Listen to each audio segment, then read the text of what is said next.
சாப்டரில் உள்ள ப்ராபபிலிட்டிக்குரிய problem. A bag contains 5 blue ball and 4 green balls. So இந்த மாதிரி கவுண்டிங்கில் இருந்தால் ஃபஸ்ட்டு டோட்டல் கவுண்ட்டை கவுண்ட் பண்ணுங்கள். 5 + 4 9. அப்போ n(s) அப்படின்றத வந்து 9 போட்டுக்கோங்க first step. Next a ball is taken random from the bag.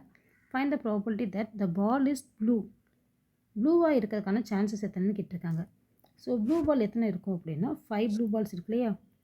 அப்போ ஏ அப்படின்றத ப்ளூ பால்னு எடுத்துக்கோங்க. A B the event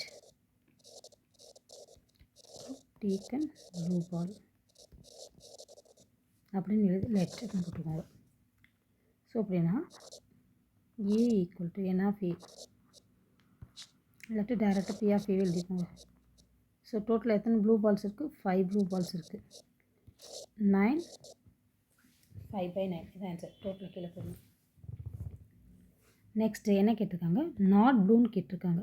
B of A bar. So ஏனா இது ஏ பார்னு இது. ஏ பாருக்கு என்ன பண்ணணும்னா 9லேருந்து 5 சப்ட்ராக்ட் பண்ணுங்கள். இது ஆன்சர். ஸோ என்ன பண்ணியிருக்கேன்? மொத்த டோட்டல் பாலை கவுண்ட் பண்ணி n(s)ன்னு எழுதியிருக்கேன். நெக்ஸ்ட்டு என்ன கேட்டிருக்காங்களா? ப்ளூ அப்படின்னா ஏவை நான் ப்ளூன்னு எடுத்திருக்கேன். அதனால் P of A equal to 5/9 போட்டிருக்கேன்.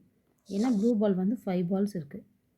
தென் வந்து ப்ளூ பால் இல்லாதது நாட் ப்ளூ அப்படின்னா ப்ளூ இல்லாதது. ஸோ ப்ளூ இல்லை அப்படின்னா பி ஆஃப் ஏ பார். ஏக்கு மேலே ஏ பார். ஸோ இங்கே என்ன பண்ணணும்? 9லேருந்து 5 சப்ட்ராக்ட் பண்ணணும். அவ்வளோதான்.